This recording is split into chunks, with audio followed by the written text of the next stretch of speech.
Please subscribe channel Unique Sarji Satyam. Like, share and subscribe. Share the video for more updates JEE NEET related. Hello दोस्तों, जैसा कि आप देख रहे हैं श्री अलक आलोक श्रीवास्तव जी जो जेई और नीट के स्टूडेंट्स के लिए सुप्रीम कोर्ट में केस लड़ रहे हैं कि एग्ज़ाम पोस्टपोन होना चाहिए।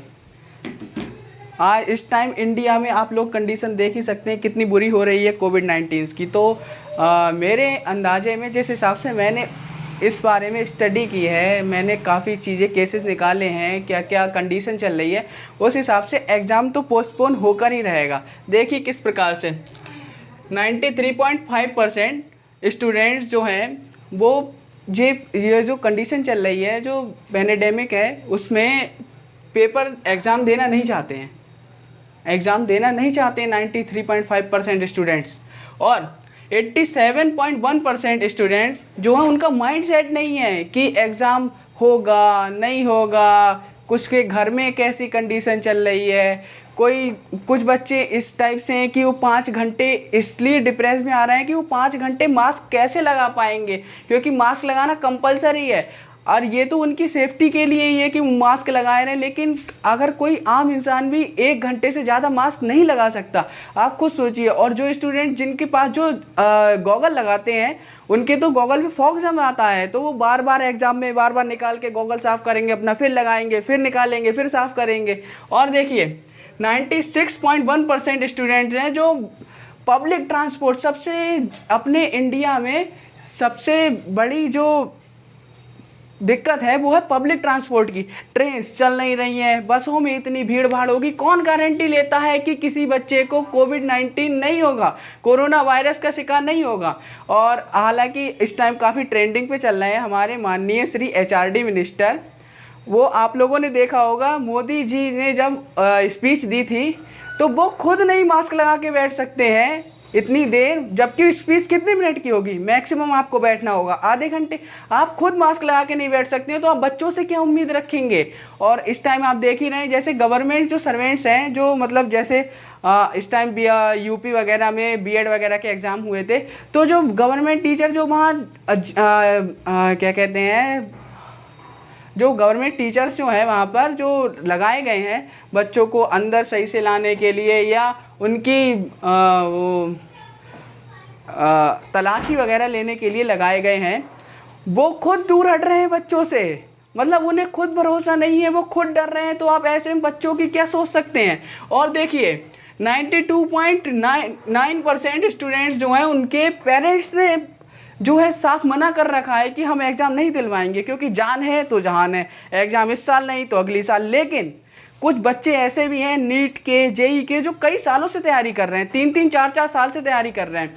जेई वालों कुछ बच्चे उनका लास्ट अटैम्प्ट है, अगर इस साल ये अटैम्प्ट बिगड़ गया तो वो बेचारे बहुत ज़्यादा ही डिप्रेस्ड हो जाएंगे। नीट वाले तो काफ़ी सालों से तैयारी कर रहे हैं, तो उनका पूरा जो है फोकस ही नहीं बन पा रहा है पढ़ाई को लेकर और जो है एग्ज़ाम को लेकर।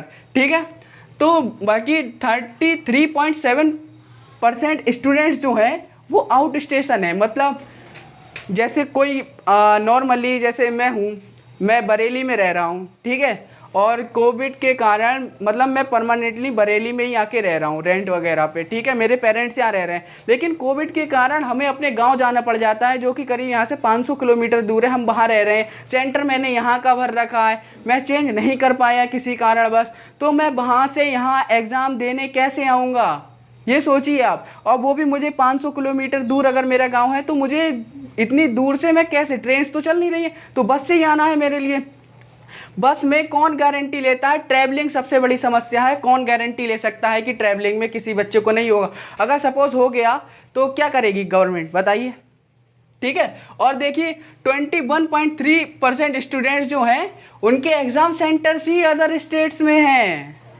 समझ रहे हैं ना आप। जैसे कोई लखनऊ का रहने वाला है, उसने किसी भी अपने स्वार्थ में दिल्ली डाल दिया सेंटर, तो वो कैसे जा पाएगा। चलो वो भी एक अलग समस्या है।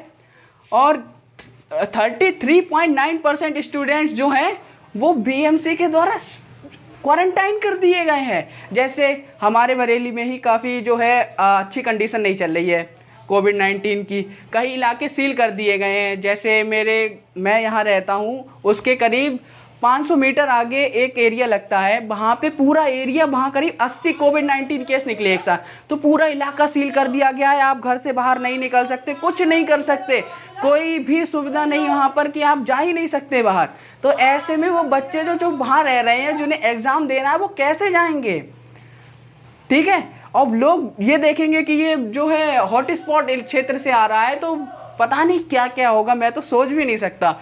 और देखिए 37.1% जो है सेल्फ क्वारंटाइन हो गए। कई बच्चों को तो जो है किसी ना किसी कारण से कोविड में के कुछ लक्षण दिख रहे हैं।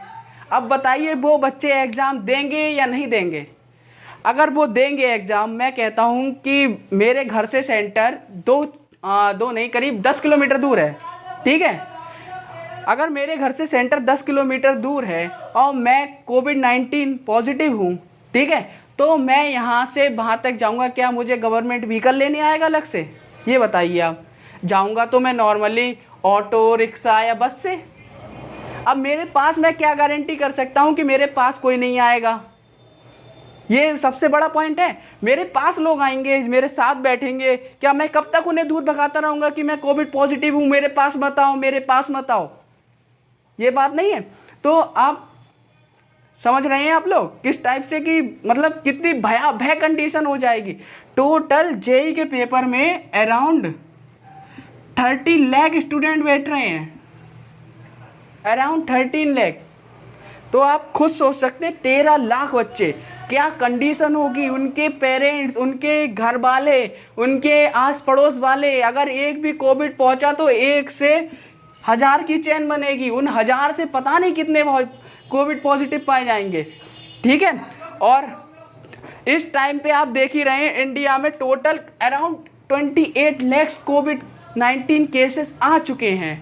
ठीक है, और लगभग जिनमें से करीब 6,76,000 6,76,000 केसेस जो हैं एक्टिव हैं।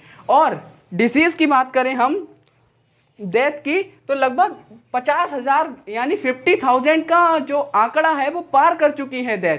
तो आप लोग देख सकते हैं। और लगभग 60,000 के करीब जो हैं डेली केसेस आ रहे हैं, 60,000 के करीब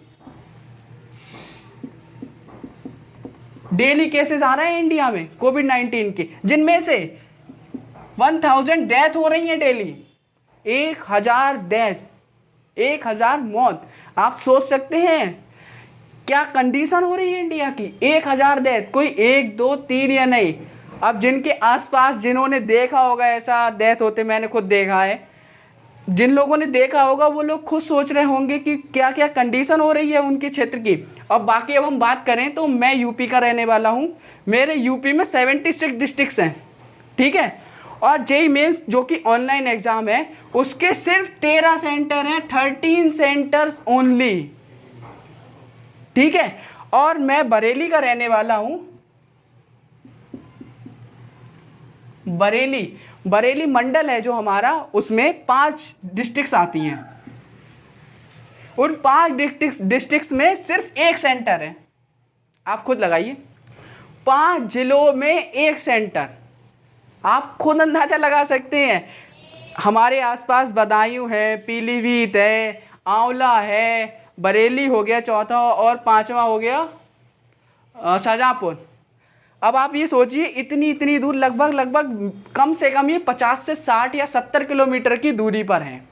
ठीक है, 70 किलोमीटर की दूरी पर है ये सब हमारे सेंटर से।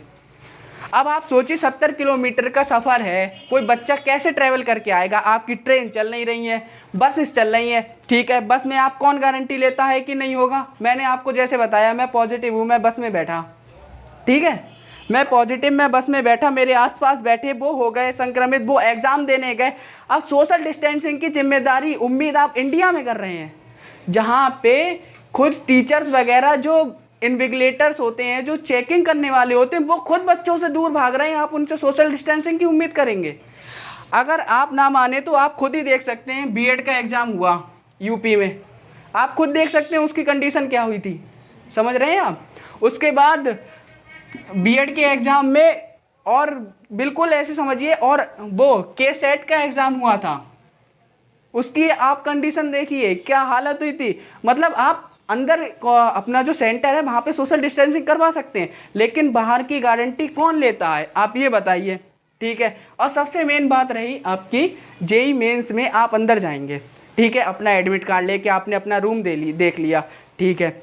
उसके बाद जब आप अपने रूम में पहुँचेंगे लैब में अपना CBT देने के लिए, कंप्यूटर बेस्ड टेस्ट होगा वहाँ, तो आप क्या करेंगे, सबसे पहले आपका थंब इम्प्रेशन लिया जाता है वहाँ पर। अगर एक भी पॉजिटिव बच्चा वहाँ पहुँच गया तो आप क्या करेंगे, बार बार सैनिटाइज करेंगे उसको, हैं। और सबसे बड़ी बात क्या होती है, कई बच्चे ऐसे होते हैं, जैसे हमारे जहाँ पास में ही एक सेंटर था B.Ed का, तो वहाँ क्या हुआ, टेम्परेचर बच्चे का नॉर्मल था। जब वो एग्ज़ाम देने पहुँचा, ये खबर काफ़ी उड़ी थी, तो उसकी इतनी बुरी कंडीशन होगी, उससे खड़ा नहीं हुआ जा रहा था, बहुत उल्टी पे उल्टी आ रही थी उसे, इतना तेज़ बुखार आ गया था, वो कोविड पॉजिटिव पाया गया। जबकि टेम्परेचर से आप नहीं नाप सकते कौन पॉजिटिव है कौन नहीं। इतनी गर्मी में इतनी धूप से बच्चा आएगा, आप कैसे कह लेंगे कि इसका टेम्परेचर ज़्यादा है, ये पॉजिटिव है, समझ गए। तो आप कुछ भी हो, 99% एग्ज़ाम पोस्टपोन ही होगा। बाकी आप सब देखिए और हमारे चैनल को सब्सक्राइब कीजिए, अपनी राय कमेंट में दीजिए, लाइक शेयर एंड सब्सक्राइब कीजिए हमारा चैनल। और सबसे पहले जो भी अपडेट आएगा, अभी जो हमारे जो एडवोकेट हैं स्टूडेंट्स की तरफ से, श्री आलोक श्रीवास्तव जी, जैसे ही वो सुप्रीम कोर्ट की हियरिंग चली रही है, कोई भी अपडेट आता है सबसे पहले आपको इस चैनल पर मिलेगी। सब्सक्राइब कीजिए, लाइक कीजिए एंड शेयर कीजिए। धन्यवाद। मैं हमेशा स्टूडेंट्स के साथ था, हूँ और रहूँगा।